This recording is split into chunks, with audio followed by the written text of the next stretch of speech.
Tú eres tú, soy yo, son todas las personas a las que quiero impactar a través de este libro. Porque lo que está en este libro me impactó a mí de manera muy profunda. Hay gente que, teniendo muchas capacidades en ciertos ámbitos, está en un lugar incorrecto y siente que fracasó o siente que no despega. Cuando tú dices a ti siempre te fue bien. Tú me viste a mí cuando yo lloré. Tú me viste a mí cuando yo estaba sin plata para pagar los sueldos y tuve que tocarle la puerta a los socios y los socios me decían ya, pero esta ahí nomás. Cuando uno tiene mucho ego, no te escucho porque ¿para qué te voy a escuchar? Si tu punto de vista no me importa y si me importa, entra por aquí, entra por allá, pero ni siquiera lo proceso, ni siquiera lo acepto, ni siquiera lo asumo. La palabra más importante que tiene el cerebro es sí y la palabra que más te limita es no. Uno empieza a morir cuando deja de trabajar y cuando deja de crear. Y la creación no significa crear empresa, es crear, esto es crear, esta conversación es crear.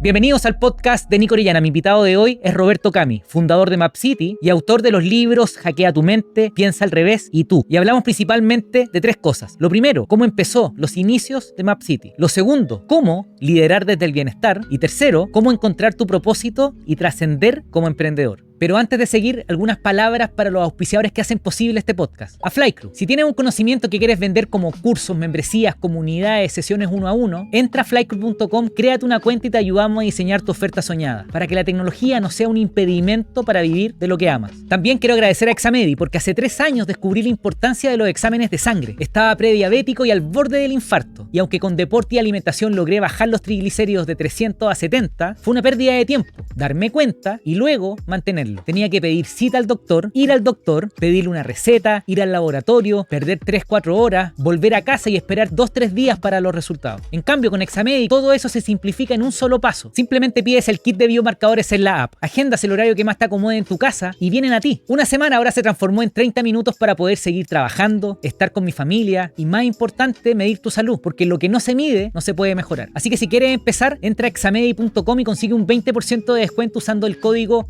NICO. Pero volvamos al podcast.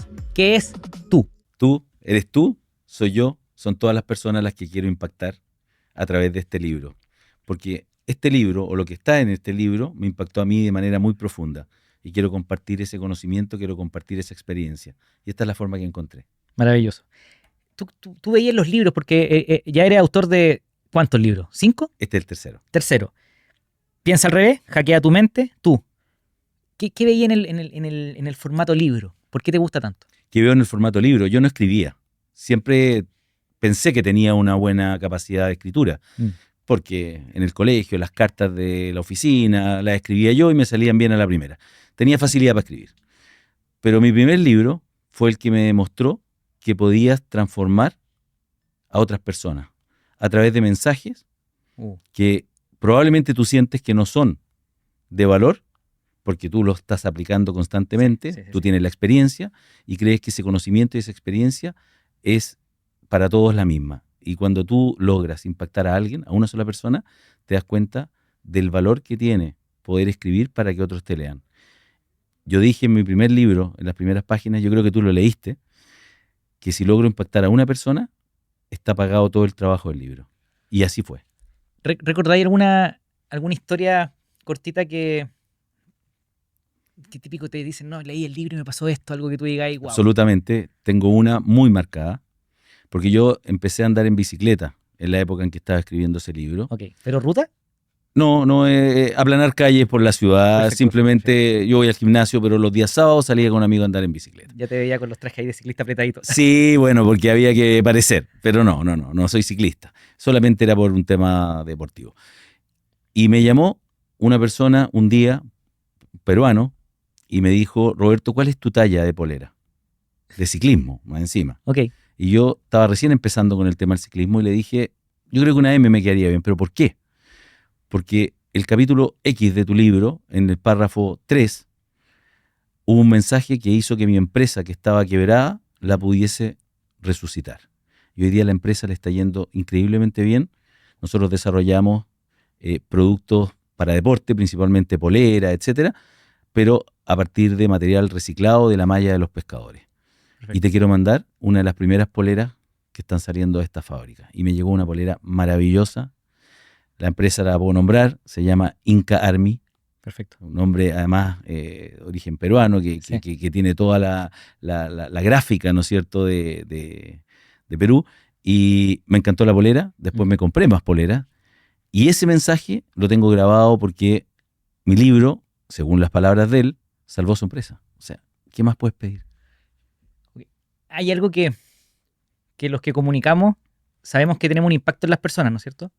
Eh, ¿cómo, ¿Cómo te descubriste con esa posibilidad de impactar a las personas? ¿Cuándo tomaste esa decisión? Cuando al hablar te dicen, me encantó tu charla, me llegó al corazón, me emocioné, Ok. y tú te das cuenta de que estás sobre la media en la forma en la cual comunica o en la forma en la cual tocas fibras, ¿no? Y además me di cuenta porque en algún minuto me ofrecieron participar de estas empresas piramidales, no estafas, pero piramidales, en función Modelo de de mercadeo, exactamente, network marketing. tal cual.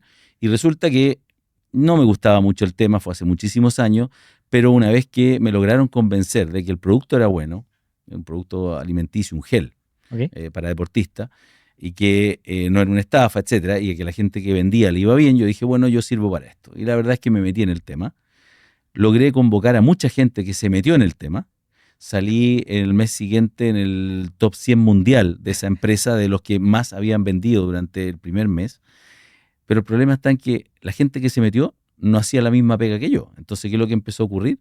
Empezó a ocurrir que yo dije, me estoy ganando enemigos. O sea, a mí me está yendo Ah. muy bien, me están Mm. pagando, esta cuestión la puedo multiplicar por miles de dólares mensuales, pero resulta que cada una de las personas que está entrando, una, o no tiene las ganas, o no tiene el tiempo, o no tiene la habilidad comunicacional, o quién sabe por qué, no va a hacer el mismo trabajo. Como esto es piramidal, no funciona si se corta. Sí, Si claro. se corta la red en alguna parte. Y yo vi que se empezó a cortar la red. Entonces dije, aquí me estoy ganando por cada persona que se mete un enemigo. No es mi negocio y hasta ahí llegó ese negocio Pero de descubriste que network. podías motivar e inspirar a otras Sí. personas. Pero, ¿y cuándo fue? ¿Qué año hiciste eso? No, esto fue ya hace como 15 años. La empresa, de hecho, se llama Agile. Ok. Ágil. Pero, wait, esto fue antes de Map City. Lo que pasa es que MapCity duró muchos años, Nico. MapCity Ok. parte 10 o 11 años antes que Google Maps. Cuéntanos un poquito. Tú eres el fundador de Map City. Po. Yo soy el fundador de MapCity. Sí, recuerda que yo soy ingeniero en computación de la Universidad de Chile. O sea, a mí me gustaba programar. Hoy día no programo, pero Ok. me gustaba mucho la posibilidad de crear y las posibilidades que te da la tecnología para crear de manera infinita, Sí, que claro. hoy día lo estamos viendo. Yo te estoy hablando cuando entré a la universidad, fue el año 84. O Sí, sea, el claro. año 84 los computadores que existían eran de fósforo, no habían colores, o sea, la gente ni se imagina. Pero ya en ese minuto, porque tuve la suerte de tener en el colegio los últimos años ramos de computación con un mainframe. Mi colegio invirtió Ok. en un mainframe, Ok. O sea, en tu con colegio, discos que se atornillaban. pero colegio o universidad. No colegio. En el colegio ya había un computador. Un mainframe con salas refrigeradas que les debe haber costado cientos de miles de dólares, con discos gigantes que pesaban cada uno 10, 12 kilos, que se atornillaban Sí. y tenían poquitos megas cada disco. Y yo tuve ramos de computación en los últimos años del colegio. Entonces ahí yo visualicé y dije, esto es infinito. Sí, ¿Hasta claro. dónde voy? Infinito. Entonces cuando postulo a la universidad, postulo a las cosas que me permitían crear. ¿Y cuáles eran? Eran dos carreras que yo había identificado donde la creatividad estaba presente. Una era ingeniería, que yo pensaba seguir computación y eso fue lo que hice, y la otra era arquitectura. Ok. Y postulo, primera opción, ingeniería Universidad de Chile, segunda opción, arquitectura Universidad de Chile. Y no hubo más postulaciones, tú podías poner una lista. Yo puse esas dos cosas. Ok. Por suerte puse arquitectura en la segunda, que te digan. Pero wait, ¿y tus viejos, tus padres eran emprendedores, empresarios, profesionales? Mis padres, primera generación, nací en Chile. Ok. Yo soy judío, casi todos los judíos venimos Perfecto. de familias de inmigrantes. En este Perfecto. caso fueron mis abuelos los inmigrantes que llegaron de Europa. Entonces mi papá llegó y tuvo que salir del colegio tempranamente porque su papá falleció cuando él todavía no terminaba el cuarto medio de hoy día, y la mamá le dijo, sabe que usted se sale del colegio porque tiene que ayudar a generar recursos para mantener a la familia. Mi papá brillante, todavía está vivo, gracias a Dios, 92 años, pero brillante. Y él tuvo que entonces dedicarse, entre comillas, a emprender porque no pudo seguir una carrera universitaria por esta circunstancia. Le tocó apañar. Le tocó apañar, le tocó apañar. Pero lo interesante ahí es que quizás veía mucha creación en tu padre. Y tú decías, tengo que crear algo porque mi papá también es creador, hace cosas. ¿Será? Mira, yo no sé si viene de ahí, definitivamente sí hay genética de por medio, pero yo recuerdo, y esto lo escribí en el libro Piensa al revés, porque la verdad es que lo tenía un poquito borrado en mi memoria, pero alguien me hizo emerger en el momento de la escritura algunos recuerdos que fueron bien importantes. Yo recuerdo, yo nací en el sur de Chile, en Los Ángeles, una ciudad, un pueblito donde Sí, sí. en esa época no había ni siquiera un edificio de 3 pisos, porque era una ciudad muy, muy, muy pequeñita y no había en qué entretenerse. Y la mayor entretención que existía en Los Ángeles ocurría una vez al año en el 18 de septiembre, porque llegaba el circo. El circo que en esa época tenía animales también. Entonces, Ya. ir a ver al león, ir a ver al tigre, era un espectáculo. La cosa es que esperábamos todo el año para ir al circo. Y cuando se iba al circo nos quedábamos sin show. Mm. Y yo recuerdo que se me ocurrió inventar un circo en el patio de mi casa. Ok. ¿Y qué es lo que hacía? Yo vivía en una especie de población, en un pasaje, nos conocíamos todos los niños de ahí, entonces mi hermano era el león, yo era el domador, el otro amigo actuaba como payaso, etcétera, y nosotros invitábamos a los amigos del barrio Buenísimo. para que vieran este circo pobre, en donde mi Literal. hermano en 4 patas yo hacía como que le pegaba. Era un show de niños, ¿no? De niños de 8 años, de 9 años. Sí, no. Y cuando escribo mi libro Piensa al revés, me doy cuenta que efectivamente eso era el primer, entre comillas, negocio. Sí, claro. Aunque no cobraras, yo estaba convocando gente. Mm. Cuando tú logras convocar gente con tu idea, con tu pasión, con tu norte, estás a puertas de poder desarrollar algo mucho más grande. Sí, no. Porque quiere decir que lograste establecer algo que para otros, aunque sean niños en este caso, tiene un valor. ¿Por Mm. qué? Porque están yendo a verte. Escuchaba una entrevista donde, y no quiero profundizar en eso, pero sé que lo organizaste el cumpleaños de los 15 años A la Bibi. a la Bibi Kreuzberger, Yo le puse la música. Don Francisco, en su casa, etcétera.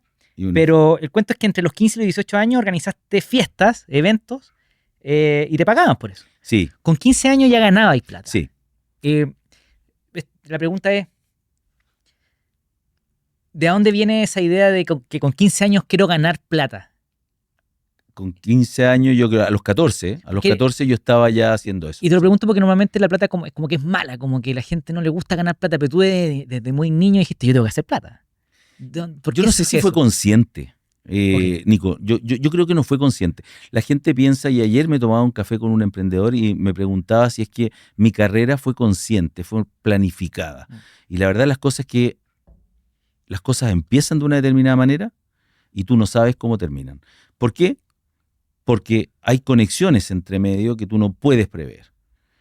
Recién hablábamos nosotros de muchas cosas que tienen que ver con tu negocio y yo conecté con mis deseos, mis oportunidades y mis capacidades, que el día de mañana se pueden transformar en una oportunidad que hoy día ni siquiera estoy visualizando. Entonces yo no creo mucho en esa planificación de largo plazo. Okay. Sí creo en que uno tiene que tener muy claro cuáles son las capacidades que tiene, dónde está su valor en el mercado, para ir a buscar el lugar donde tiene que estar correcto.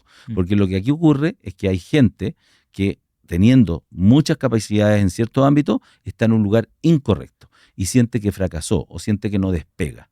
Entonces, el encontrar el lugar correcto es donde te van a valorar. Total. Y de los otros, arranca.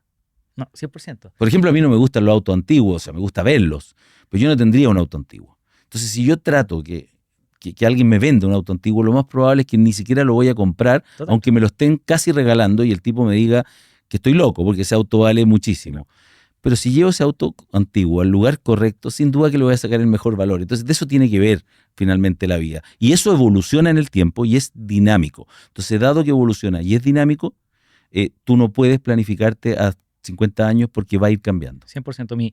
Cuando yo era niño, 15 años, yo armaba computadores y vendía computadores. ¿Me acuerdo? Y mi mamá me decía siempre como, le daba mucho miedo que yo ganara plata, porque me podía quedar gustando y por lo tanto no estudiar. Esa era como su lógica. Finalmente no podía hacer nada, porque ¿qué iba a hacer? Pues, pero yo no podía ir contra lo que quiera hacer el niño, ¿no es cierto? Y mi mamá nos permitió explorar y hacer lo que nosotros quisiéramos. Pero ¿Tus papás no te decían nada? Como, ¿por qué estás emprendiendo? ¿Por qué no te vas a estudiar? ¿No estaban preocupados? Mira, en el caso de lo que tú estás mencionando, yo efectivamente ponía música en fiesta y había invertido en equipamiento. Sí, claro. Transformaba cualquier salón en una discoteca en 4 o 5 Se horas. imagino tu casa, en tu pieza de una Estaba bodega. todo, no, sí, pues estaba todo guardado en caja, etcétera, pero cuando tú me decías, mira, yo voy a hacer una fiesta, llegaba a las 4 de la tarde con un socio y a las 10 de la noche, esa era una discoteca, pero llena de luces, máquinas de humo, luces, todo lo que se te ocurre en una discoteca de los años 80. Y después se terminaba la fiesta, 3, 4 de la mañana. Sí. Y significa que tenías que empezar a desarmar. Sí, claro. Entonces era hasta las 7 de la mañana, 6:30 de la mañana. Yo llegaba a las 7 de la mañana y podía haber tenido prueba el día siguiente, el lunes, o podría haber tenido una semana muy compleja, y eso me desarrolló la responsabilidad, Nico. Es totalmente contrario a lo que tú estás A pensando. los 15, 16 años, los niños están carreteando, están de fiesta. Entonces me desarrolló la responsabilidad, porque si alguien me estaba ofreciendo 300.000 pesos por poner la música, resulta que a mí me gustaba, porque esos 300.000 pesos después me servían para irme de viaje o comprarme el auto, cosas que hice. Buenísimo. Pero tenía que tener claro que al otro día iba a estar reventado, con sueño, y que tenía prueba el lunes. Y eso desarrolló un sentido de responsabilidad muy potente en mi vida. ¿Pero tus papás te decían algo? Es que en la medida que yo rendía, mira, la vez que peor me fue en segundo medio, porque me enamoré y no tuvo nada que ver con el negocio. Fue una polola que bajé las notas, pero de manera... Eso pasa. Sí. Mi polola de cuarto medio se fue a Punta Arenas y nos separamos. Y yo así, pero bueno, cuarto medio fue muy triste para mí en mi vida. Bueno. Yo era de La Serena. Pero no, volviendo al punto, o sea, tus papás te veían emprendiendo, ganando plata y haciendo tu negocio, y ellos no era tema, estaban felices, te ayudaron, te empujaron, te motivaron. Sí, la verdad que sí. De hecho, me empujaron porque, como tú bien dices, las bolas de espejo que se usaban mucho. Nosotros teníamos como 9 o 10 bolas de espejo, sí, y cada una de 1,5 metros de diámetro, tenías que guardarla. Entonces, claro, ocupaba mucho espacio de bodega o incluso de pieza. Sí, me apoyaron. Me apoyaron porque mi papá venía también de tener que hacer negocios desde muy chico y por una razón distinta. Sí, que me imagino de repente que tu hijo salga y entre de la casa y como, ¿qué estás haciendo? No, voy a hacer un evento. ¿Evento de qué, weón? No, me contrataron para hacer un evento. ¿Cómo te contrataron? Me imagino que ese tipo de conversaciones se daban. Sí. Ya, pero entonces dejaste de hacer fiestas porque entraste a la universidad. La universidad es súper exigente, requiere harto tiempo, ¿no? Sí, ¿cierto? Ingeniería en la Chile sobre todo. Como al año yo dejé de poner música. Sí. ¿Y en qué momento te metí en tecnología, lanzáis Map City? ¿Por qué parte? A ver, porque yo entro en ingeniería sabiendo que voy a estudiar la rama de computación. Okay. De partida, ingeniería civil en computación. Sí. Recién se había creado en la Universidad de Chile. Y ya estaban en Bochef, ¿no es cierto? Sí, Bochef, pero yo debo haber sido de las primeras camadas. No sé si la segunda, por ahí. Porque existía la ingeniería en ejecución, era una carrera de 4 años. Sí, claro. Y la ingeniería civil, recuerda las diferencias que hay entre la civil y la ejecución, una más técnica y la otra es una carrera más profesional. La ingeniería civil se había creado recién. Pero cuando yo ya entré a la universidad ya tenía esa opción. Entonces yo me tiro por esa línea. Esta es la idea del Bachelor en Computer Science. Exactamente, el equivalente al Bachelor. Y acuérdate que en esa época la computación incipiente, nos permitía a nosotros, que éramos de los pocos que programábamos, estoy hablando en COBOL primero, claro, en Pascal, en C, ese tipo de lenguaje, resolverle problemas a la gente. Claro. Entonces, hacer pituto era súper común, y yo empiezo como en tercer año, en cuarto año de universidad, ya a desarrollar software. ¿Como software como para la farmacia y la esquina? Este caso para en este caso para una clínica. Ok, controles de inventario, acceso. Control de paciente. Yo manejé para una clínica importante, desarrollé, estando en la universidad, un sistema de administración de los pacientes. Perfecto. que incluso permitía almacenar la fotografía de la radiografía de los dientes. Perfecto. Algo que hoy día las imágenes, pero en esa época manipular imágenes era muy complejo. Sí, claro. Sí. Ok, y de hacer software para clínica a Map City. Mapas. Buena pregunta, porque yo paso a manejar imágenes o a desarrollar tecnología para manejo de imágenes cuando me titulo. Okay. Ahí un profesor me invita y me dice, quiero que participes de un grupo que estoy formando donde había ingenieros matemáticos. Año 94 más o menos. Año Antes. 90. Año 90. Año 90. Pero bueno, te veis muy joven. No te voy a preguntar cuántos años tenés, pero te veis muy joven. Año 90. Entonces yo empiezo a desarrollar software que permitía manejar imágenes satelitales. Perfecto. Con el Centro de Estudios Espaciales de la Universidad de Y Chile, eso con como con IBM. Con una idea más de investigación. Una idea más de investigación, efectivamente, donde mi profesor guía estaba muy vinculado con instituciones que Ok. estaban buscando este tipo de cosas y comenzamos a desarrollar eso. Y de las imágenes satelitales a los mapas es un paso muy Sí, natural, porque de ahí es donde se construían, Sí, claro. o imágenes aéreas, si quieres llamarlo. Sí, claro. Entonces pasé a los mapas y comenzamos a desarrollar software de mapa en este mismo grupo. Ok. Y en uno de los viajes que yo hago a Estados Unidos, donde voy a ver a mi hermano a Boston, que estaba estudiando en el MIT, me quería ubicar en Boston, porque él estaba estudiando y yo fui a visitarlo un poco para conocer la ciudad y para darle ánimo. Y era MIT, po. Sí, el MIT, quería conocer el MIT. Entonces me pongo a buscar dónde hacer las cosas de turismo, ¿no? Dónde comer, etcétera, Ok. ¿no? Y ahí encuentro una plataforma que todavía existe, se llama MapQuest. Ok. Se Muy llama, clásico, sí. se llama MapQuest. Y MapQuest es como el preámbulo Sí. de Google Maps. Y yo veo MapQuest y digo, oye, pero esto está fantástico. O sea, a mí me ayudó, lo tengo que llevar a Chile. Y cuando yo vuelvo, yo digo, voy a crear un MapQuest 2.0, o sea, mejorado. Perfecto. De hecho, la primera versión de MapCity, que se lanza a finales del año 98, y yo tengo la imagen de MapQuest de la época y la imagen de MapCity de la época, es mejor que MapQuest. Perfecto. Y ahí lanzamos MapCity el año 98, 1998, como una copia, si quieres llamarlo, del MapQuest que yo había conocido, pero mejorado y con cosas locales que obviamente no tenía la plataforma de Estados Unidos. Por lo tanto, copiar no es malo, No, no. siempre y cuando lo adaptes, ¿no? Yo partí, uno siempre cree que el mundo parte con uno, ¿no es cierto?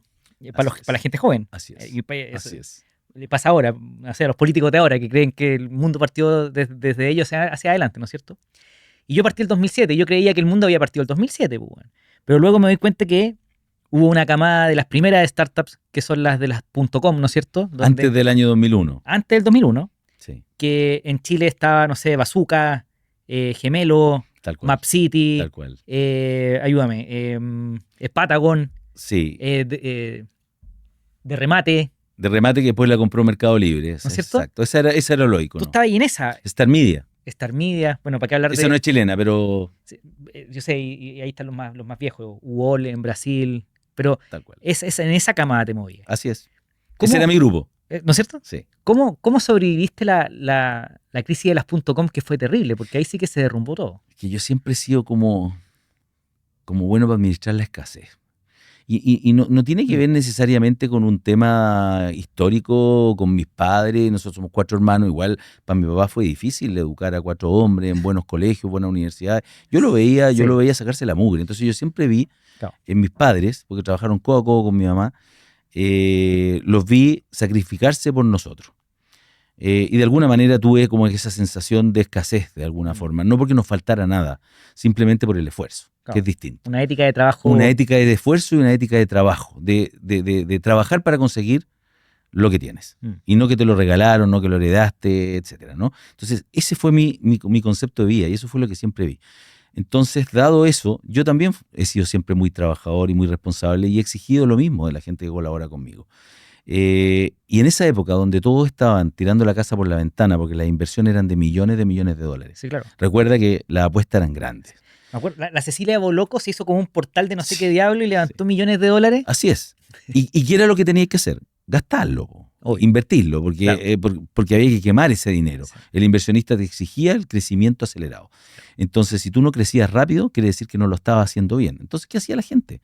Abría oficinas en Miami. La gente se fue a vivir a Miami. Entonces, ¿qué mejor que vivir en Miami pagado por un inversionista que Claro. apostó por ti y a quien no le tenéis que casi rendir cuenta? Y así fue como se reventó la burbuja. Claro. Y con sillas Herman Miller. Exactamente. Bueno, yo no creí en eso.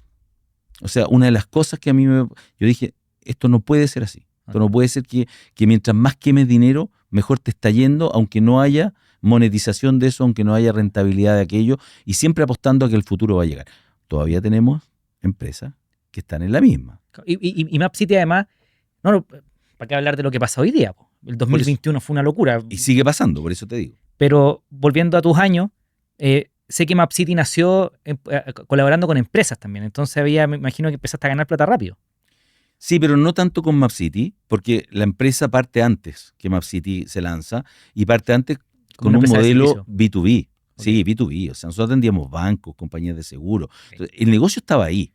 MapCity fue como, Un es que, spin-off exacto, interno. esto tiene una oportunidad Ok. de masificación a través de Internet. Entonces MapCity fue como esa vitrina de lo que nosotros hacíamos en el negocio, llamémosle real, si tú quieres, del Perfecto. BRICS, ¿no? Por eso ¿No? sí hay tantas integraciones entonces. Sí. O sea, tenía ahí un equipo potente atrás que ya hacían, me imagino que integraciones, consultoría para empresas grandes, Así es. y tú le inyectaste este producto. Exactamente, que era la vitrina de lo que hacíamos. Entonces, por ejemplo, trabajábamos con clientes grandes, como grandes retailers, que necesitaban el censo para poder determinar cómo es su segmentación, etcétera. Entonces nosotros teníamos el censo.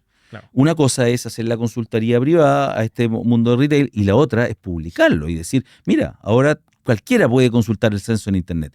¿Qué es lo que te hace eso? Te abre la demanda, Total. que es lo mismo que hizo Google. O sea, Google cuando abre, ¿no es cierto? Lo que ocurre es que todo el mundo empieza a exigir información geográfica dentro de sus aplicaciones, dentro de sus proyectos, dentro de sus plataformas. Entonces Google lo que hace es multiplicar la demanda. Nosotros con MapCity también hicimos algo parecido 10 años antes a la escala nuestra. Sí, claro, me acuerdo que o sea, MapCity era el Google Maps Sí. antes de que llegara Google. 4,7 millones de consultas al mes. Cacha. Ese fue el pic. Y lo otro es que cuando llegó Google, seguíais siendo el proveedor de mapas para Google. Sí, nosotros seguimos... Bueno, eso es una historia muy linda. Pero adáptate o muere. ¿Cómo lo explicarías? Es una historia muy linda y la voy a contar por primera vez en un podcast, porque yo trabajaba bastante con Publiguías. ¿Te acuerdas de Publiguías, Sí, los que sí. hacían las páginas amarillas? Ahí ese edificio gigante que estaba Exactamente, en Santa María. Santa María. Bueno, al ladito de TVN. Publiguía ganaba lo que quería. ¿Por qué? Porque era un monopolio. Sí. Y recuerdo, no voy a nombrar a la persona, pero el que era en esa época director comercial, sentado en una oficina carísima de muchísimos metros Sí. cuadrados con escritorio caoba, me dice, tú sabes, Roberto, que nosotros ganamos más dinero que los 4 canales de televisión, porque en ese minuto el cable no había penetrado. Sí, Entonces, claro, sí, pongámonos, los 4 canales de televisión con su publicidad ganaban menos que Publiguía. Eso me lo dijo. Claro, Publicidad son las guías. Po. La página amarilla. Las páginas La claro. página amarilla. Entonces, este señor, digamos, la Pero gente espera, de Publicidad se sentaba a esperar que le llegaran las ventas, si no había que salir a vender. Hagamos una pausa. Porque ahí dice que es una página amarilla. Ah, Va a haber gente. sí, Aquí me sí. escucha gente de 25 años. Sí, sí. La página amarilla Google. era un libro gordo donde tú encontrabas ahí, no sé, te ibas a farmacia y estaban todas las farmacias. Era Google impreso. Así lo defino yo. Era el Google impreso. Y claro, tenían El que no estaba ahí no existía. O sea, hoy día uno dice, el que no está en Google no existe. Exacto. Bueno, en esa época el que no estaba en las páginas amarillas no existía, porque no tenías cómo llamar por teléfono, Claro. porque no existía internet para comprar nada, entonces tenías que llamar por teléfono, y no tenías cómo llegar, porque no conocías su dirección. Entonces no conocías las coordenadas de ese local, el local no existía. Correcto. Entonces, ¿qué hacía Publiguía? Publiguía se sentaba, se echaba para atrás y esperaba los pedidos. Okay. Y esta guía se publicaba una vez al año. Entonces tenías durante todo el año el financiamiento de eso. Y Publiguía entonces tenía una base de datos gigante. Tenía la base de datos de los comercios de todo Chile, así como en todas partes del mundo existe o existía.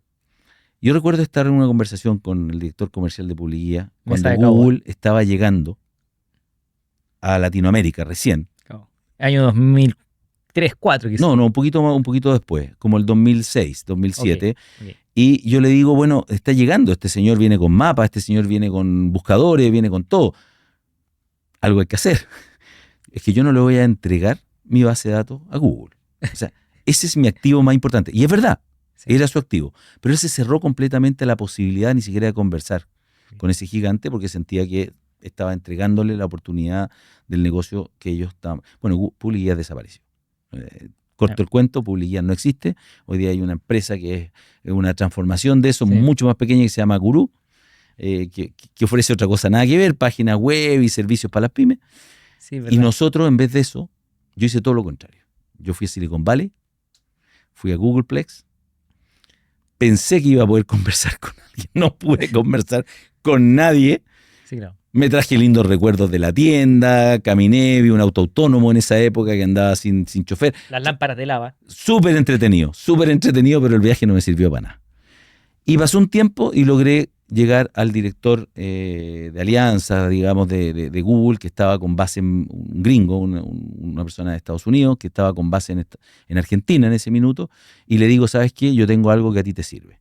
Porque Chile, Perú, Ecuador, Bolivia, Brasil, no son Estados Unidos, no son Alemania, no son Inglaterra, claro. Y te vas a encontrar con que las direcciones se escriben de como la persona se le ocurrió y que las calles tienen varios nombres y es una complejidad distinta. Como Colombia, que es como carrera, no sé cuánto. Bueno, Colombia es de los fáciles.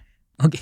Pero, ojo, yo tuve oficina en Colombia y me costó muchísimo por lo que tú estás diciendo, pero anda a Costa Rica, anda a El Salvador, anda a Centroamérica. Entonces, yo le dije a Google, usted se va a encontrar con un problema. Chile es de los países fáciles. Pero ya Perú se complica, Colombia se complica más y vámonos para el norte y es peor. Okay. Entonces logré que ellos se abastecieran de los mapas que MapCity había desarrollado en varios países. Después de que yo salí a MapCity, incluso Equifax, que es la compañía que compró MapCity, siguió vendiendo otras ciudades, otros países de Latinoamérica. Nosotros alcanzamos a hacer negocios con Chile, con Perú, con Colombia, con Ecuador, con varios países. Al final del día, la gente que entraba a Google Maps en esos años, el motor que estaba atrás seguía siendo MapCity. Más que el motor eran los mapas, porque el motor era de ellos. No, entiendo. Lo que yo veía era MapCity. Sí, y de hecho lo decía. Si tú mirabas abajo decía mapas de MapCity. Después, obviamente ellos en su anhelo por tener los mejores mapas del mundo, siguen comprando permanentemente de distintas fuentes. Entonces, hoy día las fuentes son múltiples. Lo que queda de MapCity es una base y probablemente hay mucha más información de muchas fuentes distintas. Total. Y ahí, bueno, te empezáis a acercar a Equifax. Porque había mucha data que tú querías de alguna manera mapear. Queríais saber dónde estaban las cosas, dónde estaban los comercios, dónde estaban los negocios. Había mucha data que ellos no tenían, pero más importante que eso es que había una dimensión de análisis sobre esa data que requería una expertise particular. O sea, analizar datos que están georreferenciados sobre mapas no es lo mismo que datos tabulares o que otro tipo de datos. La georreferenciación era la sangre de tu negocio. Era la sangre del negocio y era algo que tuve que enseñarlo. Tuve que ser como los mormones van en las calles buscando fieles. Aquí nosotros también tuvimos que hacer eso. Dentro de Equifax también. Evangelizar es la palabra. Y long story short, vendes MapCity a Equifax. Sí. Pero hay un periodo de transición y después una salida definitiva. Sí. ¿Qué fue lo más lindo y lo más difícil de ese proceso? Lo más lindo es haber firmado el contrato el 30 de diciembre del año 2016 a las 5 de la tarde. Okay. Ese era un viernes. Por lo tanto, el siguiente día hábil era el 2017. Y nosotros nos habíamos puesto, y le habíamos puesto a Equifax la condición, porque llevábamos ya trabajando en un due diligence muy largo, muy extenso, muy profundo, y Equifax es una compañía que tiene más de 100 años, tiene una burocracia bastante grande, esto se estaba dilatando. Y nosotros, 2 meses antes de esa fecha, le dijimos a Equifax, mira, si esto no se cierra el 2016, no se cierra. ¿Había multa? No, nosotros decidimos. Solamente te bajabas del... Nosotros dijimos que nos bajábamos del deal independientemente del momento que estuviéramos, si no existía una firma de contrato durante el 2016. Porque además venían cambios de condiciones tributarias. Sí, correcto. Que nos afectaban en el deal, digamos. Sí. Entonces, y llevábamos mucho tiempo y fue un foco importante. O sea, cuando uno vende una compañía, de verdad que tienes que focalizarte en un proceso que es complejo, sobre todo con compañías como esta, ¿no? Es un emprendimiento. Es lo más parecido a un banco. Sí, correcto. Entonces no le estás vendiendo a otra startup, no le estás vendiendo a un inversionista. Hay mucho compliance, hay mucho asunto regulatorio. Tremendo. Fue muy desgastante el proceso, entonces no queríamos vivirlo ni eternalizarlo. Entonces, dado eso, nosotros le pusimos un deadline y ese deadline se cumplió a las 5 de la tarde, el último día hábil del 2016. Perfecto. Ese fue el momento más lindo. El peor momento empezó al día siguiente hábil. Déjame el momento lindo. Era probablemente primera vez porque hubo una transacción en efectivo, ¿no? Una parte. Sí. Compraron el 60%. 100% fue efectivo. Y para atrás, me imagino que era el emprendedor que ganaba un poquito y reinvertía y quizás nunca habíais visto tanta plata en tu vida. Así es. Ok. No te decís cuánta plata era, pero... Pero me esa imagino plata no entró a la compañía, ojo. No, porque vendiste. Es un cash out, sí. Correcto, entró a los fundadores. Sí. ¿Tú tenías socio en MAP? Sí, yo tenía socios. De hecho, eh, yo era el único socio que estaba trabajando, el que llevaba la compañía. Los otros Perfecto. socios eran pasivos. Y hubo varias reconfiguraciones entre medio. Pero sí, yo era el que daba la cara y yo era el que llevaba el negocio. Ok, pero al menos tuviste una linda año nuevo y esos feriados del 1 y 2 que son feriados. Maravilloso. Pero llegaste el 3 de enero y tuviste que ir a la empresa a trabajar. Ya no eras dueño, Ya no era dueño. Era dueño del 40% con mi socio. pero habías perdido control. Había perdido control. Y eso cambia todo. Uf. ¿Qué fue lo más triste de dejar ir esa empresa?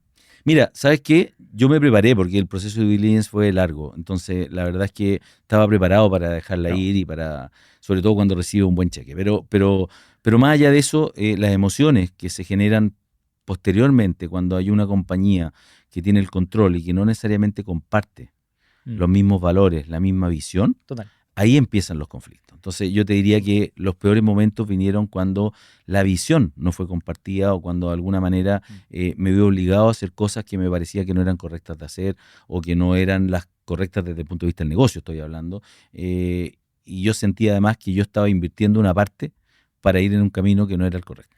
¿Y cuánto de eso creéis como tremendo partner de Equifax? No le vamos a tirar piedras, pero ¿cuánto será de esto que me estáis contando un tema de algo personal, como ellos lo están haciendo mal, o que simplemente es un tema de apego? Mira, qué buena tu pregunta, porque yo la explicito, la respondo de alguna manera en este libro. En el capítulo 1 creo que es que respondo eso. Una parte la tengo que atribuir a responsabilidad absolutamente mía de haber tenido una actitud de respuesta probablemente equivocada a situaciones y circunstancias que yo no tenía control para haber modificado. Un ejemplo, a los 6 meses que nosotros estamos viviendo juntos y que somos socios, ocurre uno de los mayores o el más grande breach de seguridad que le ocurrió a Equifax en toda la historia. Y en Estados Unidos, me acuerdo. En Estados Unidos le hackean sus bases de datos y le roban 180 millones, creo que fueron, de Social Security Numbers, que no es como el RUT de Chile, es un número que es privado. Si tú tenías el social de alguien, el SNN de alguien, SSN de alguien, podía hacer lo que queráis. Podía hacer lo que queráis, que es distinto al RUT, que aquí yo obtengo el RUT de cualquiera de manera muy fácil. Entonces era información muy sensible y ellos sufren este breach de seguridad. La acción cae un 30%.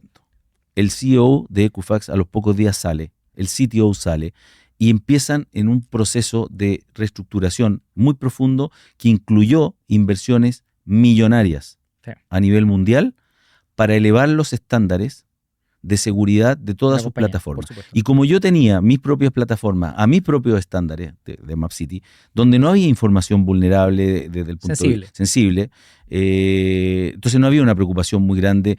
La seguridad está a cierto nivel, ¿no? Obviamente. Nunca tuvimos un breach nosotros como MapCity. Operábamos en la nube.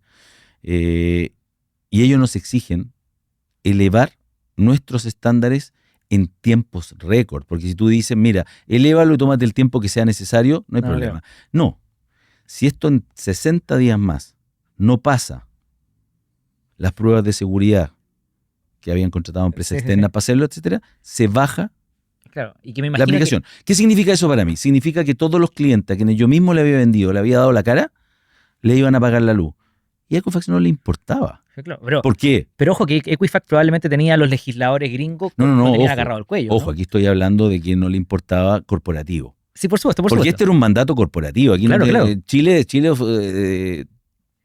tenía que seguir órdenes. Pero probablemente dependía de la subsistencia de Equifax mundial. Por supuesto. A que se implementaran esas Yo era nada. No, que mira, que tengo 50 clientes en esto, entonces gano $500,000 al año. O sea, esto me costó. Sí, claro. Invirtieron muchos millones de dólares, cientos de millones de dólares. Entonces, ¿qué es lo que pasa? Que me tuve que subir a ese carro, pero no fue fácil aceptarlo. Entiendo. ¿Por qué? Porque cuando tú te unes a una compañía, aceptas convivir con ella para vender una parte después, es porque en ese periodo va a crecer. Y va a crecer multiplicado por muchas veces. Entonces, una empresa que estaba en 26 países hoy día, y nosotros que estábamos en 3, o sea, la posibilidad de subir a 5 países o a 8 países en los siguientes 2-3 años te multiplicaba tu ingreso y tu valor por muchas veces. Y mi expectativa era hacer ese trabajo. Te creo. Y en vez de hacer ese trabajo, nos pusimos todos de obrero a parchar, a corregir, a desarrollar de nuevo. Hubo plataformas que se hicieron enteras de nuevo durante los siguientes años. Claro. Entonces, el primer año y medio, que fue el mayor estrés de esta situación, yo la viví con una emoción muy, muy fuerte. Claro. Porque te alejabas de tu sueño y estabas haciendo cosas que tú veías que no eran relevantes para el sueño de Mapsy. Exactamente, exactamente. Pero si yo hubiese comprendido de que no tenía control sobre eso, que era lo que me tocó vivir, probablemente hubiese tenido una actitud diferente. Claro, Y esa actitud lo hubiese pasado mejor. Lo hubiese pasado mejor. Y eso es lo que cuento en este libro. Okay. Y este libro es para que la gente que lo lea lo pase mejor. Yo sé que mucha gente que está escuchando este podcast probablemente, quiero hacer una analogía o una referencia más cercana, porque esto pasó hace muchos años, digo de gente ocupando Map City, ¿no es cierto? Pero ¿te acordás de Corner Shop cuando se vende a Uber? Total. Hoy día Corner Shop no existe. Y ya lo echamos de menos. Así es. En mi casa decimos, oye, esta cuestión de Uber Eats. No les gustó la horrible. Claro. Yo ocupo mucho menos Corner Shop hoy día. Uno como usuario dice, oye, esta cuestión es un desperdicio. Pero Uber tiene una visión del producto más grande que la que puedo tener yo como usuario. Así y capaz es. que esté creciendo y están ahora en muchos más países, están mucho más ¿Tú integrados. sabes que yo le pregunté a alguien de Uber? ¿Ya? Porque mi hijo trabajó 2 años en Uber, además. Perfecto. En Uber Eats. Y yo le pregunté a alguien de Uber, no a mi hijo, del equipo, no de mi hijo, pero de alguien que yo conozco, y me dijo, nosotros ya recuperamos La plata de que marketing. No, la plata que invirtieron. Ya recuperaron los usuarios que habían perdido producto de lo que tú mismo estás mencionando. O sea, de alguna manera tenían razón en lo que hicieron. Y por supuesto, ellos tienen una foto, una visión mucho más grande. Así es. Y los fundadores de Corner, no digo los fundadores porque no sé la opinión de ellos, pero yo sé que hay trabajadores de Corner que se fueron enojados. Como, no, Corner fue como un niñito que creció, después fue un adulto y ahora es un anciano que está decrépito por ahí, que no puede ni caminar. Bueno, ese sentimiento yo creo que le pasa a casi todos los fundadores. Claro. Cuando venden la compañía a otra empresa, corporación, que tiene una visión distinta y que probablemente no la comparte exactamente con lo que es la startup. ¿Y en esos procesos será mejor entonces simplemente aceptar, dejar ir? Por supuesto. Ok. El desapego es fundamental y el manejo de tus emociones, porque lo que te destruye son las emociones negativas que te puede generar una situación que, si bien no está en tu control, tú crees que puedes controlar. Entonces eso te lleva a que tus pensamientos estén permanentemente en torno a cómo resuelvo algo que no puedes resolver. Y cuando te das cuenta que puedes hacer lo mejor que puedas y hasta ahí llegaste, tú como que liberas, ¿no? Es como una liberación de dejar ese poder en el sistema, porque el sistema finalmente actúa. Déjame irme un poquito al liderazgo. Este libro tiene una bajada increíble que es cómo alcanzar el bienestar y movilizar a otros, que para mí es como liderar desde el bienestar. Sí, eso es. ¿Qué es eso? ¿Qué es liderar desde el bienestar? Lo que pasa es que hoy día cualquier persona que está a cargo de una empresa o los de segunda línea, los C-level, todos los llamamos líderes. Claro. Y hay una tremenda distinción entre el que lidera versus el que está ejerciendo autoridad sobre otros por el cargo que tiene. Y yo creo que ese es eso que todo el mundo lo conoce, lo sabe, porque no estoy haciendo ninguna definición novedosa. Muchas veces no somos capaces de distinguir quién es quién. Sí. Y este líder que lidera desde el bienestar es una persona que se preocupa de estos aspectos emocionales personales primero. Entiendo. Y luego de sus colaboradores. Y digo luego, pero evidentemente en la misma instancia, digamos, trabaja todo. Versus tener los mejores números y tener a tu gente destruida. Y te lo estoy contando como si te estoy dando una cátedra, porque yo he sido siempre así, sí, claro. Y no es verdad. No he sido siempre así. No, claro, me lo estás contando, por lo que te pasó con Equifax y todo esto. Te estoy contando esto, pero te lo estoy contando no porque he sido siempre así, porque aprendí de esto en el proceso. Entonces, para mí, todo esto fue un aprendizaje que me llevó a estudiar estos temas, no solamente leyendo, sino que viviéndolos. Yo me certifiqué como coach hace 1 año y medio. Soy coach certificado en la Universidad Adolfo Ibáñez. A mí en ese proceso me destruyeron y me recompusieron. Total. Pero fue un proceso de altísimo valor. Entonces, yo ya venía con esto desde haber vivido esta transición, que fue dolorosa. Yo la pasé mal. Además, Equifax no es la compañía más moderna del mundo. En el libro también habláis del ego. pero yo lo entiendo porque tú empezaste Map City muy chico, o sea, empezaste en el 94 Sí. con tu empresa, servicio, Map City lo creáis y explota, le va muy bien. Pero se demora en explotar, no fue instantáneo. Ok, pero te fue bien todo el tiempo. Quizá fue eso lo que fue construyendo un ego como complicado. Nico, tú lo sabes mejor que yo, esto que te voy a decir. Tú sabes perfectamente que la historia, y esto lo dijo Malcolm Gladwell en una charla, que uno conoce una parte de la historia y lo que no conoce es la parte fea, porque la parte fea nadie la cuenta. Sí. Entonces cuando tú dices a ti siempre te fue bien, y es lo que la gente me dice, oye, exitoso, exitoso. ¿Qué es el éxito? O sea, ¿tú me viste a mí cuando yo lloré? ¿Tú me viste a mí cuando yo estaba sin plata para pagar los sueldos y tuve que tocarle la puerta a los socios y los socios me decían, ya, pero esta y no más? Okay. Entonces yo sentía que a la vuelta de la esquina la empresa la iba a tener que cerrar o cosas por el estilo. Nadie ve esa montaña rusa. Entonces no fue siempre así. Lo que sí tengo hoy día como experiencia y que creo que es un valor es haber navegado esas aguas turbulentas y haber llegado a puerto. Entonces yo lo que te puedo decir es que no fue un viaje sin turbulencia. Yo soy piloto además, entonces sé de eso, y tú eres paracaidista.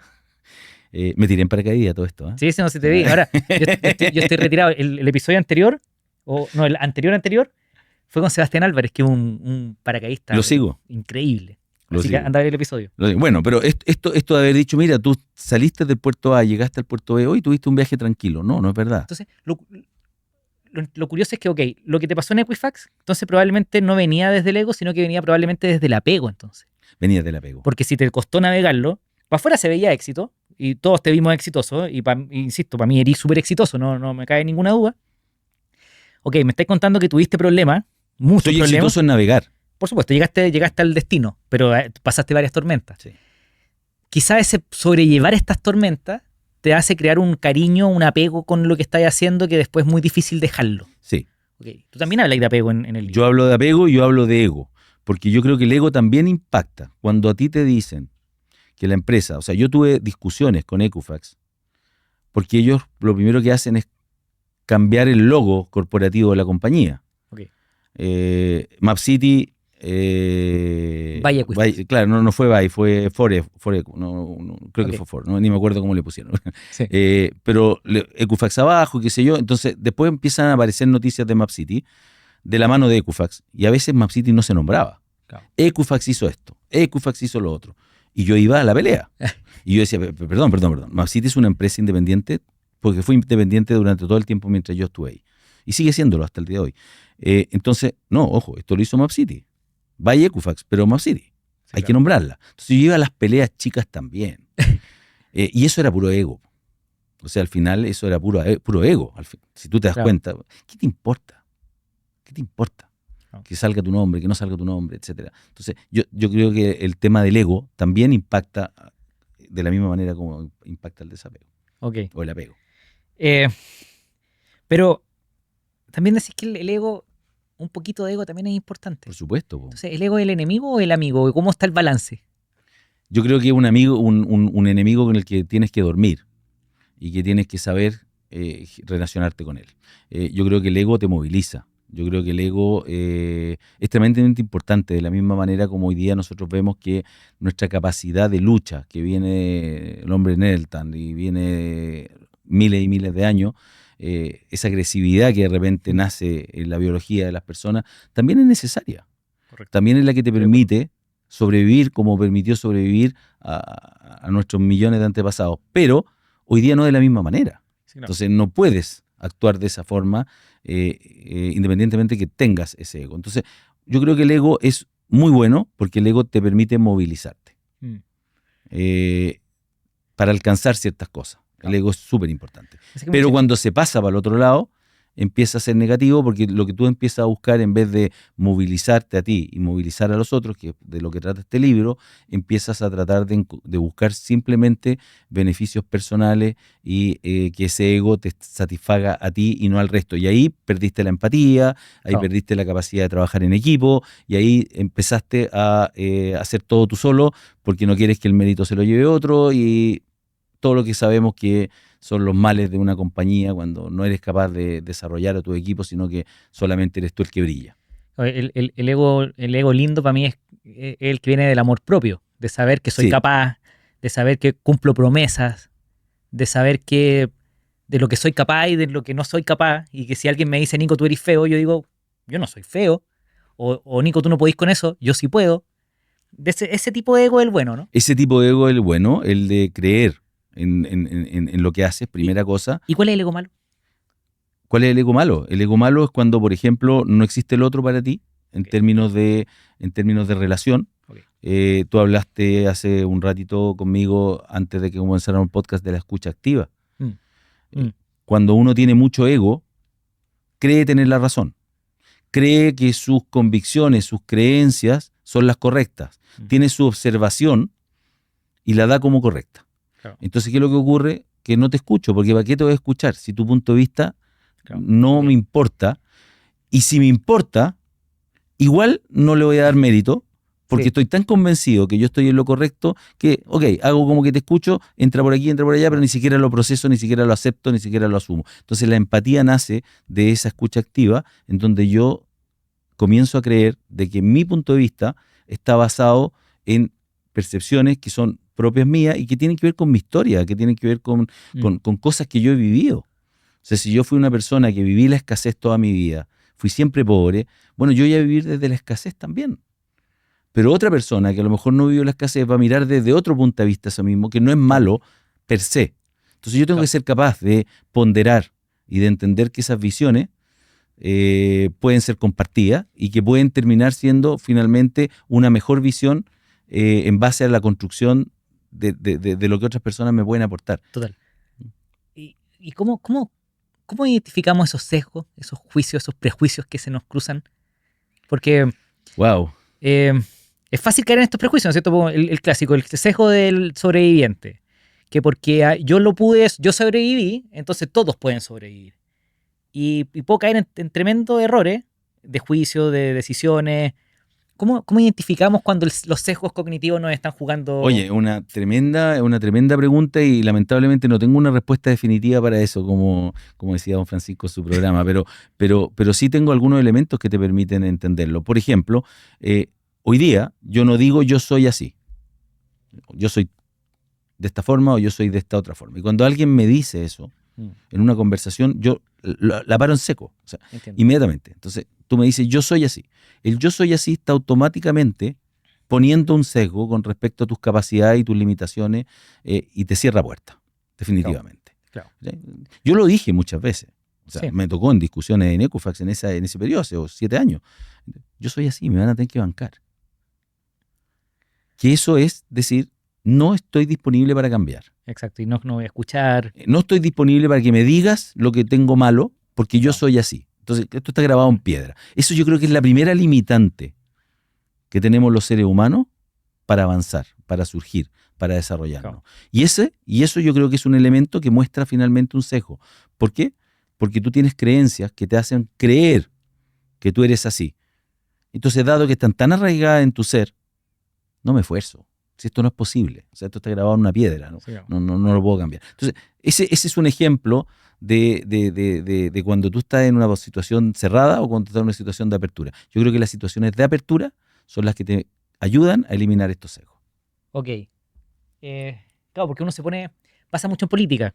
Si no hablemos de política, pero los de derecha, yo soy de derecha. Entonces tengo que creer todo lo que cree la gente de derecha. O que creemos que creen la gente de derecha. O los más progresistas. No, es que si yo soy progresista, entonces creo en esto, en A, B y C. Entonces al final empezáis a repetir lo que dice el resto de la gente y no escucháis y ningún otro punto de vista es válido. Así es. De eso se trata, ¿no? Así es, pero en el caso de la política, que tampoco me quiero meter en política, yo entiendo que hay que tener sus Tenemos temas más opiniones, interesantes. claro, pero los temas políticos lamentablemente además juegan con otro tipo de intereses que no necesariamente aplican a lo que estamos conversando nosotros, en donde eso no debiese influir de la misma manera. Ahora, cuando estás en corporaciones grandes que son muy politizadas, con estructuras burocráticas, si no te manejas en política, mueres. Sí, claro. Y una de las cosas que a mí me costó fue manejarme políticamente en una corporación. No, por supuesto. Que no pasar a llevar el ego del otro. Así es. Y tú lees en este libro del gimnasio. Sí. Cuando lees del concepto de gimnasio son porque son habilidades que hay que ir entrenando, ¿no? Sí, tal cual. Y por ejemplo, hablando del desapego, por ejemplo. ¿Cómo se puede entrenar el desapegarse? Mira, hay un ejemplo, podemos hablar del desapego definitivamente, pero te quiero hablar de otro, porque si no nos vamos a quedar sin tiempo, que creo que es Mejor. fundamental, Hágale. que tiene que ver con los pensamientos, Ok. con la gestión de tus pensamientos. Porque finalmente, si entendemos de que el cerebro funciona en base a impulso energético, ¿no es cierto? Somos energía, impulso eléctrico. Al final, cuando tus pensamientos te están llevando a algo negativo, por ejemplo, a pensar que esa persona me engañó, entonces yo estoy todo el rato pensando en la persona que me engañó, ¿qué empiezo a acumular? Empiezo a acumular rabia. Y la rabia es una emoción, y es una emoción negativa. Si yo mantengo esa emoción negativa en mi cuerpo durante mucho tiempo, empiezo a destruir mi cuerpo. ¿Y qué es lo que ocurre? Que empiezo a ocupar ese espacio, porque finalmente tenemos espacios limitados de pensamiento y tenemos espacios limitados de sentir, Sí. en cosas que no nos están aportando. Entonces, una persona que no es capaz de observar sus pensamientos sin tomarlos y que se transformen en emociones negativas, termina siendo una persona que se enferma. Entiendo. Entonces yo te diría que el entrenamiento, si bien se pueden entrenar muchas cosas, y el gimnasio yo lo que decidí fue poner 7 máquinas, pueden haber 25, pero cuando tú vas a un gimnasio no usas todas, Por supuesto. usas algunas. Yo de hecho fui hoy día y usé 5, Sí, claro. entonces yo elegí 7. Las que yo considero que son las que a mí más me sirvieron y las que quiero transmitir. Entonces, de estas 7 máquinas, una de las más importantes es, evidentemente, el manejo de las emociones El pensamiento. y de los pensamientos y cómo los pensamientos se traducen en emociones. Total. Y también puede ocurrir una situación inversa en donde llega primero la emoción y esa emoción es la que te lleva a un pensamiento producto total, de aquello, total. ¿no? Termina Pero, siendo cíclico o circular, mejor dicho. Entonces, ese gimnasio tiene que ver con que hay que entrenarlo, hay que estar consciente de que estoy pensando esto. Me encantó esa palabra. ¿Consciente? Es que esa es la palabra clave. La palabra clave es estar consciente de cada una de estas cosas. Y es como, para los que nos puedan escuchar, es como cuando somos conscientes de nuestro cuerpo. Un ejemplo, a mí me duele un poco un diente. Tengo una muela al juicio que me tengo que sacar hace millones de años y no me la saco todavía y me duele cada cierto tiempo. ¿Todavía tenemos el juicio? Sí, Ya. no me digáis nada. Pero es que nunca me molestó. A los 30 tengo 39, ponte a los 37 me molestó por primera vez como un mes. Y que iba y no fui. Y de repente desapareció la molestia. Y reapareció hace poco. Entonces, yo digo que tengo una muela al juicio que no me he sacado. Nunca necesité sacármela. El doctor me dijo, si no te molesta, no te la saqué. Ok. Y ahora me molesta. Estoy consciente de que me molesta. Obvio, me duele la hueá. Bueno, lo que pasa es que somos más conscientes de nuestro cuerpo. Ok, por eso te digo, si nosotros logramos pescar la conciencia que tenemos del cuerpo, que si te duele un dedo, que te pegaste en el pie, que te duele la muela, lo llevamos a otras habilidades como la mente Tal cual. y darle la misma importancia. Tal cual. Y eso que acabas de decir es tan importante pensando en que nosotros somos 98% energía. 100%. Somos mayoritariamente energía. Entonces, nuestros pensamientos son energía. Nuestras emociones son energía. Se traducen de repente en temas físicos, evidentemente, Sí. pero son energía. Y pescamos tan poco la energía, porque sabemos muy poco de la energía. Entonces, cuando alguien empieza a hablar de esto, piensa que está hablando de temas esotéricos. Místico-cósmico. Claro, exactamente. Cero, Total. cero, absolutamente cero. Entonces, si nosotros le diéramos la importancia que tiene la energía en nuestro cuerpo y nos entrenáramos para entenderla, nos entrenáramos para gestionarla, más que todo para distinguirla. Sí.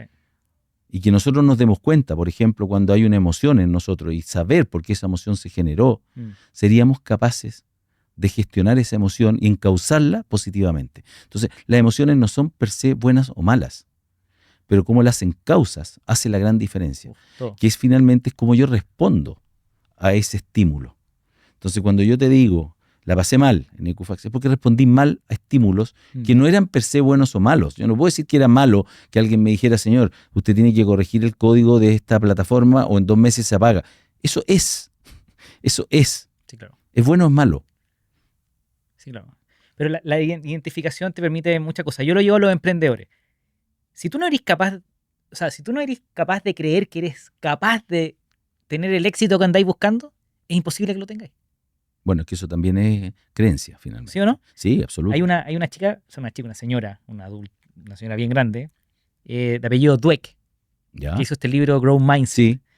que inventa este concepto, no lo inventa, pero lo populariza, Y es súper importante controlar el pensamiento. O sea, yo soy capaz de hacer esto. Porque si no te lo no Yo lo no sé creí. si puedes controlar el pensamiento. Yo en el libro no digo que prefiero usar la palabra gestión. Ok, gestionar, me gusta. ¿Sabes por qué prefiero eso? Porque los pensamientos van a aparecer Sí, igual. sí, es verdad. Lo que pasa es que tú puedes observarlos. ¿Tú has meditado? Sí. No, pero entiendo y he estado cerca. Ok, la meditación no es Sí. dormirse, la meditación no es poner la mente en blanco, no es que no surja ningún pensamiento, es que simplemente observes lo que Sí. está pasando en ti. Entonces, en esa observación, tú no te haces parte necesariamente de un pensamiento Entiendo. negativo, no te viene la ansiedad, no te viene la rabia. Yo, por ejemplo, soy claustrofóbico. Ok. Yo me tengo que empastillar si es que tengo que ir a hacerme una resonancia magnética de esos 10, 15 minutos. ¿Cómo te metí ahí un planeador, güey? No, porque tenía control. Sí tiene que ver con el control. Ok. Efectivamente, el planeador es mucho más chico, mucho más encerrado, pero yo tenía control. Entonces, al sentir yo el control, Ok. cambia completamente. ¿Y eso qué es? Eso es Y pensamiento. gestionar. Eso es pensamiento. Sí. O sea, porque yo sé en mi mente que tengo el control del planeador, puedo estar en un cubículo donde apenas me puedo mover, Total. pero me colocas 10 minutos en un resonador magnético donde yo sé que hay gente que me va a sacar si tengo un problema y incluso yo me puedo salir de ahí. ¿Por qué? ¿Por qué me genera Entiendo. uno estrés y el otro no? Porque los pensamientos en uno y en otro son diferentes. De acuerdo. No se puede controlar, porque si yo estoy haciendo un negocio, va a llegar un pensamiento que dice, Nico, vaya a fracasar, y va a llegar otro que dice, Nico, podéis lograrlo. Así es. Entonces hay que gestionar, hay que decir, ¿sabes qué? A este que no puedo hacerlo, Lo observo, lo dejo pasar. ándate. Vale gallampa. Vale. Vale gallampa. Yo me voy a quedar con el que sí puede. Sí. Y, ok, Tú sabes que dicen, la neurociencia dice que la palabra más importante que tiene el cerebro es sí. Y la palabra que más te limita es no. Entonces, poner las cosas en positivo también ayuda. ¿Te fijáis? Entonces, decir, en vez de no soy bueno para esto, lo puedo cambiar por puedo mejorar claro. Y cuando, esto. Y eso es una oportunidad de aprendizaje y crecimiento versus una limitante que te pone el techo inmediatamente. claro.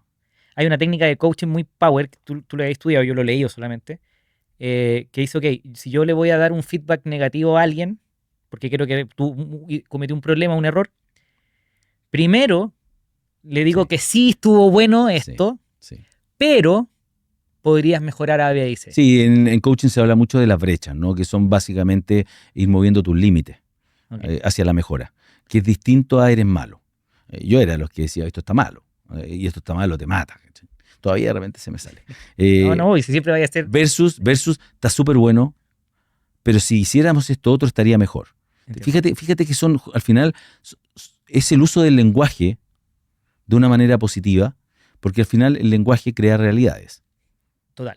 El lenguaje crea realidades. Si yo a ti te digo, lo voy a hacer, Total.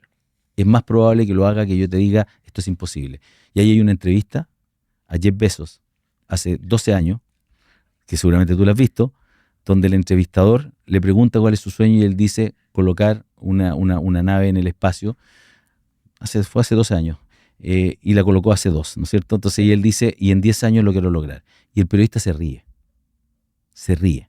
¿Pero cómo va a hacer eso? Le dice. No sé, no sé, pero lo voy a hacer. Eso es lo que responde. Es fantástico. Y es emocionante. Yo me leí hace poco la biografía de Elon Musk, que es espacio, y esta capacidad de soñar, de ser tan loco para creer que uno es capaz de hacer una estupidez como lanzar un cohete y que de repente lo lanzan y tú lo veí y no solo lo veía él, sino que veía 1000 personas gritando. Sí, sí. Es súper inspirador, ¿no? Sí, pero la gente piensa que el dinero es el que hace eso. No. Y no el dinero. No. Sí. No el dinero. Ok. Mentalidad, gestionar bien los pensamientos, súper importante para los emprendedores. Pero otra pregunta que se da harto, y voy a aprovechar tus canas. Estas me salieron en la época de Cufax. Voy a aprovechar tus canas porque me escuchan también gente más grande. Gente de 40 años, gente de 45, ¿no es cierto? Incluso 50 y más. Que de repente se están en procesos de reinvención o que perdieron el norte y están como reencontrando su propósito. ¿Qué recomendación le podéis dar a un adulto en esa búsqueda de propósito, donde ya no podéis ser un niño jugando por todos lados? o si es volver a ser niño, no sé. Sí, buena tu pregunta. Yo no sé si todo el mundo está preparado para encontrar su propósito o todo el mundo quiere encontrar su propósito. No es bueno ni malo. No es bueno ni malo y yo creo que tiene que ver con los niveles de conciencia, que es lo que hablábamos recién. Okay. O sea, las personas que tienen mayores niveles de conciencia son personas que efectivamente buscan en su tercera etapa o su tercer tercio de la vida, como hablaste de 50 años, podríamos pensar que es el último tercio, trascender. O sea, tú tienes el primer Valle de la Muerte, ¿no es cierto? Esto lo dice muy bien mi hermano, que es fundador del Observatorio de la Conciencia Empresarial. Entonces, habla de estos temas. Y el primer Valle de la Muerte que todos conocemos de las startups, donde la empresa todavía no ha encontrado su market fit o todavía no ha llegado a su break-even y tú puedes morir en algún minuto. Claro. Bueno, si te va muy bien en esa empresa, los siguientes años los pasas en una jaula de oro. Claro. De hecho, así se llama el libro de él. Yo estuve en una jaula de oro. MapCity fue una jaula de oro. Me daba buenos dividendos, tenía lo que tú llamas éxito, ¿no es cierto? Tenía reconocimiento empresarial, estaba cómodo.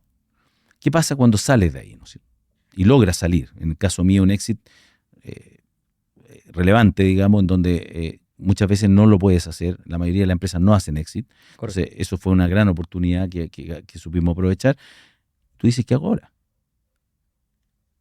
Y aquí viene esa tercera patita, ¿no es cierto? Que es justamente esa búsqueda de trascendencia. No. En donde, a diferencia de alguien que pudiese pensar de que cuando tú recibes un cheque grande te va a ir debajo de una palmera a tomar piña colada, mi mayor miedo, y ese es otro de los temas que trato en el libro, era qué voy a hacer el día que salga. Porque yo decido vender, o yo informo que voy a ejecutar mi opción un 12 de julio, y el 31 de julio yo ya estaba fuera. Entonces digo, ¿qué voy a hacer el 1 de agosto? Ese era mi mayor temor. En vez de, oye, voy a cambiar el auto, voy a hacer, oh, qué rico voy a dormir hasta tarde. No. Yo sigo levantándome 7:30 de la mañana, voy 3 veces a la semana al gimnasio, tengo mi agenda bastante llena. Sí. Y hoy día, mi propósito particularmente tiene que ver con la devolución, tiene que ver con la oportunidad de ayudar a otros a través de, por ejemplo, los libros o asesoría o cafés que me tomo muchos con gente que necesita las canas. Y ese propósito, la verdad es que es bien difícil buscarlo cuando tú no tienes la conciencia y el quiebre que te haga buscarlo. ¿Me explico? O sea, sí. Alguien de 35 años que está arriba de la ola, desarrollando inteligencia artificial, lleno de luces, lleno de cámara, éxito, prensa. ¿Cuál es tu propósito? A lo mejor te dice cambiar el mundo, pero ese es el propósito de la empresa. El personal, yo creo que uno lo empieza a sentir cuando está en una etapa en la vida en donde hay algún quiebre o hay alguna situación que te hace pensar en que tienes que encontrar una cosa diferente en la vida, como en mi caso fue la trascendencia. El éxito, mucha gente quizás lo compara con la autorrealización, que es como consigo cosas, conseguí realizar proyectos, lo que sea. Y bienes, y eso te lleva a los bienes, porque el éxito se asocia a la tenencia de bienes. Pero el propósito en general, entonces, si el trascender es lo que nos hace felices, según Maslow, ¿no es cierto? Sí. Trascender, la definición de trascender. ¿Cómo dejo este mundo mejor que como lo recibí? Exacto. Eso es para mí. Entonces, los propósitos tendrían que buscar acercarse a una trascendencia. Sí. Desde mi punto de vista, sí. Desde mi punto de vista, yo creo que el ser humano debiese, en el mundo ideal, que no existe, debiese buscar dejar el mundo mejor que como lo recibió. Todos los que hemos tenido recursos para poder comprar cosas, sabemos que comprarse la cosa no nos hace felices. Dura poco. Muy poco. Yo no me he comprado todas las cosas que quisiera, pero he tenido la suerte de poder comprar muchas cosas que soñaba. Y cuando las tuve, no, me hicieron más felices. O sea, sí, qué rico. Te hacen feliz cuando te entregan el auto nuevo. Pasan 2 semanas y te acostumbraste. No, el primer kilómetro, ¿no es cierto? El olor, sí. Pero es mucho más rico y te hace mucho más feliz, no sé. Obviamente está ahí con los niños, con los hijos, es una locura, ¿no es cierto? Esa es una forma de trascender, po. Absolutamente. O sea, yo vi a mi hija esquiando y a mí me caía lágrimas. Pero absolutamente, po. O sea, cuando empezó sola, yo no lo podía creer.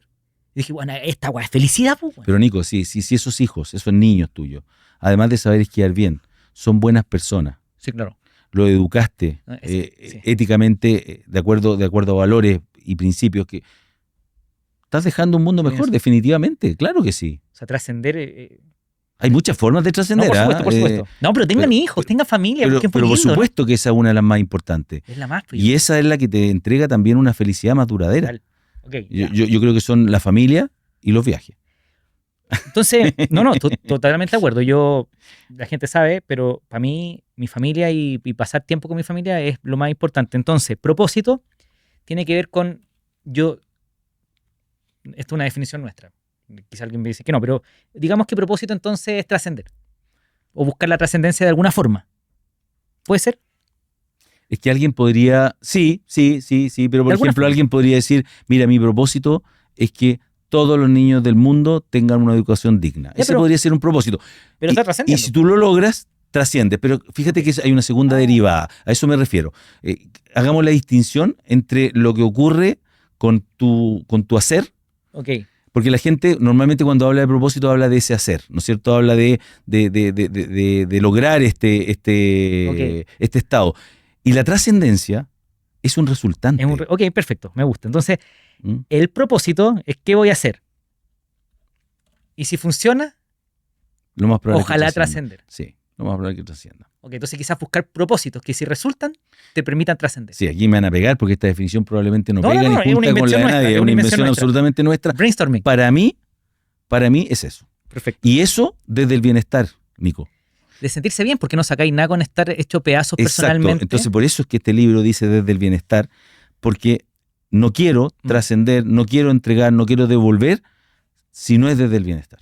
Claro. No sacáis nada con tener problemas de salud, problemas con tu señora, con no hablar con tu hijo. Yo conozco gente que tiene un patrimonio de decenas de millones de dólares. Cuando digo decenas, 70, 80, 90 millones de dólares. Y sé que es así. Le han ofrecido comprarle la empresa por esos números. Y hay gente que todavía, si tú le dices, oye, pero ¿por qué no te tomas una semanita de vacaciones? Es que no puedo. Porque esto depende de mí, porque tengo que negociar acá y porque tengo que hacer lo otro allá. Y tienen 70 años. Yo no voy a juzgar si eso está bien o está mal, pero no es lo que yo quiero para mí. Me encanta. No, totalmente de acuerdo. ¿Alguna idea que no hayamos conversado que venía ahí? Yo sé que eres Mateo, estudioso. ¿Algo que no hayamos conversado que te gustaría tocar?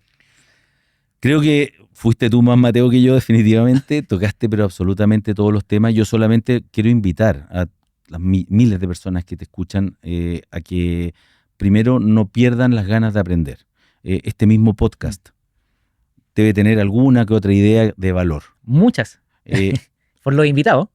Yo sé que tienes muy buenos invitados, una muy buena producción, me encanta estar aquí. Estoy feliz de poder transmitir algún valor a la gente que nos escucha, pero lo que yo les diría es que nunca dejen de tener la inquietud de aprender.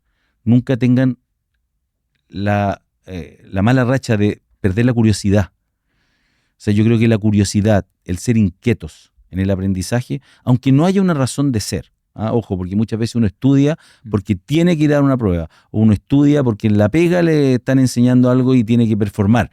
Hay como un objetivo detrás de aquello.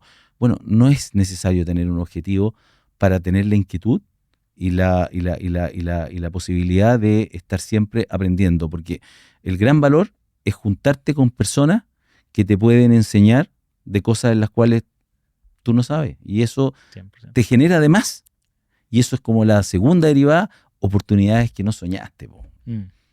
Porque dicen, dos ideas, ahí terminamos, que muchas veces no se trata del cómo, sino que se trata del quién. Del quién. Porque muchas veces ese quién te dice cómo, ¿no es cierto? Ese quién te dice cómo y tú no sabes si ese quién te va a abrir una puerta que tú ni siquiera estás No tenía pensando idea. que existía. Y lo otro es que cuando se nos acaba la curiosidad es cuando nos hacemos viejos. Y no queremos ser viejos. ¿Se acaba la curiosidad cuando uno es viejo? Pucha, yo algunos. tengo la expectativa. Para mí un viejo es alguien que se le acabó la curiosidad. Perfecto. La ganas de aprender. O sea, en el fondo uno envejece cuando se le acaba. Cuando uno dice, ya, se acabó, no quiero aprender más. Exactamente. Empieza a morir. Yo soy mucho más talibán para eso. Yo digo, uno empieza a morir cuando deja de trabajar y cuando deja de crear. Y la creación no significa crear empresa, es crear, esto es crear. Esta conversación es crear. Me encanta, dejémoslo hasta ahí. ¿Te parece? Súper bien, Nico, extraordinaria la conversación. Muchas gracias por venir. Adiós. Si te gustó el episodio, por favor, dale like. Hay mucha gente que está escuchando este podcast y no está suscrita, más del 70%. Así que por favor, si te gusta lo que estamos haciendo, suscríbete, compárteselo a un amigo, porque es la única forma de seguir mejorando. Muchas gracias, nos vemos en el próximo episodio del podcast de Nico Orellana. Adiós.